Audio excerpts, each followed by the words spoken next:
Peace and blessings, ladies and gentlemen. Muhammad X Shakur coming at you again with part 3 on how to make a slave. And we just going to jump right into it.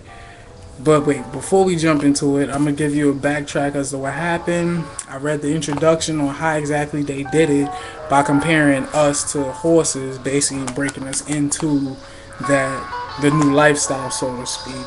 And so, wait, let me turn this down in case I can't hear me.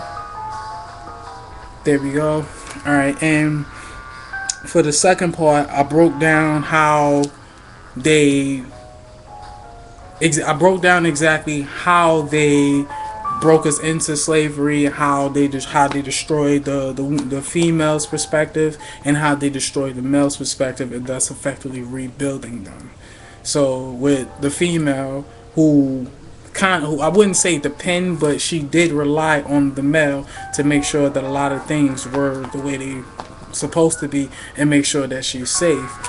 But seeing that how the male was beaten and battered to almost to an inch of death, she was forced to be independent. And because she was forced to be independent, she also had to take on that. Oh, nah, that means I gotta protect my children by any means necessary, including the boys, and to make sure, because that's embedded in her head, to make sure that she don't see any boys, much less her husband or her sons, beaten and battered to an inch of death. She will do anything she can by any means necessary to make sure that that don't go down.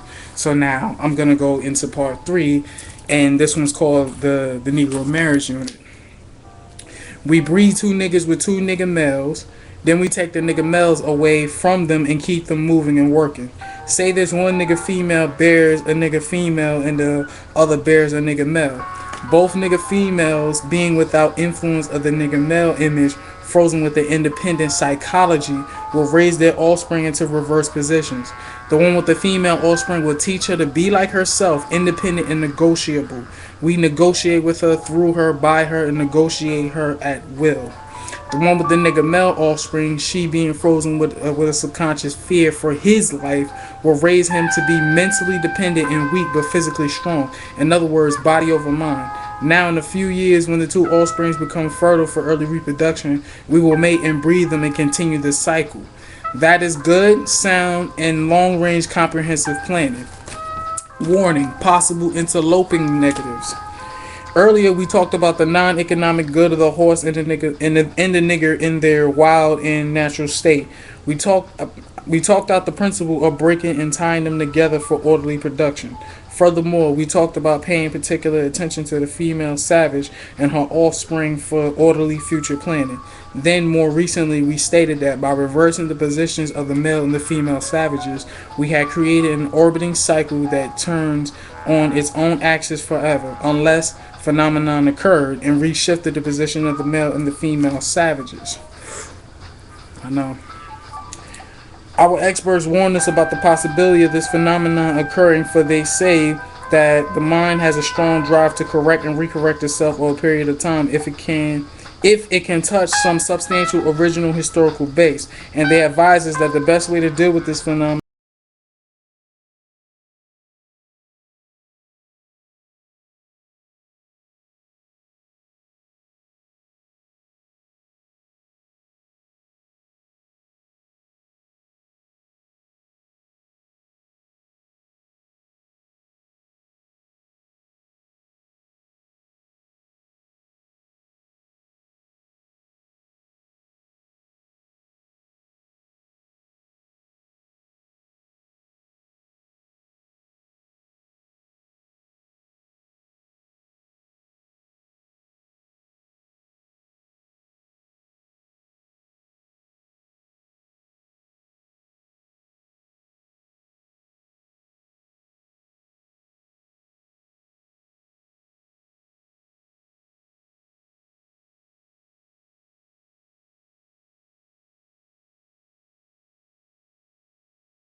appear as you desire.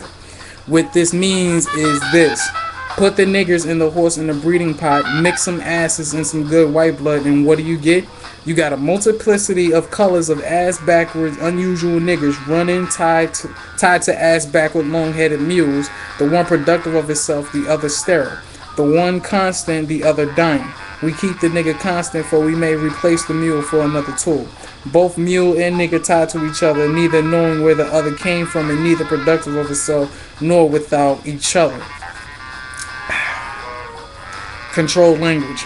Crossbreeding completed for a further severance from their original beginning. We must completely annihilate the mother tongue of both the new nigger and the new male and institute new language that involves a new life's work for both. You know, language is a peculiar institution. It leads to the heart of a people. The more a foreigner knows about the language of another country, the more he is able to move through all levels of that society.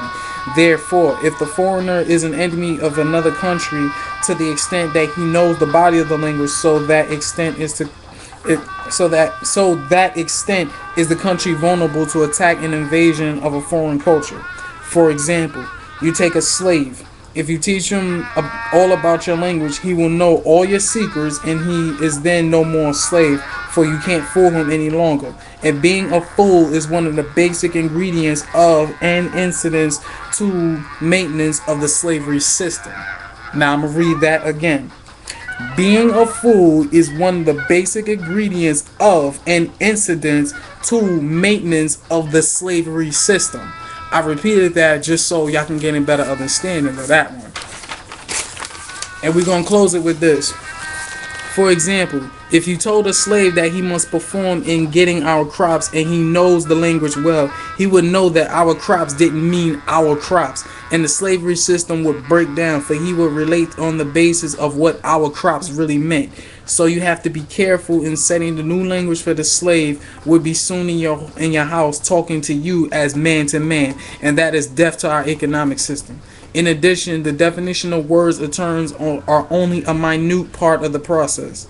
Values are created and transported by communication through the body of the language. A total society has many interconnected value systems.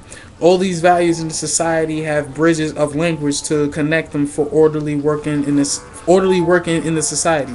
But for these language bridges, these many value systems will sharply clash and cause internal strife or civil war, the degree of the conflict being determined by the magnitude of the issues or relative opposing strength in whatever form.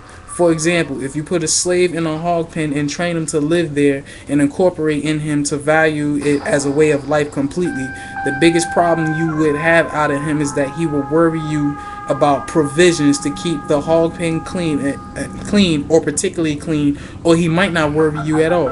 On the other hand, if you put this same slave in the same hog pen and make a slip and incorporate something in his language whereby he comes to value a house more than he does his hog pen, you got a problem. He will soon be in your house.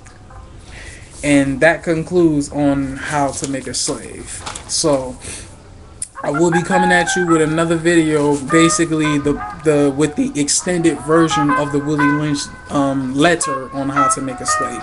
This is the document. It's a difference between the document and the letter. With the document, you got everything, and it's real nitty gritty. But with the letter, he basically just gives you a brief synopsis. That's exactly what is he gonna do. So, with that said, peace and blessings, ladies and gentlemen.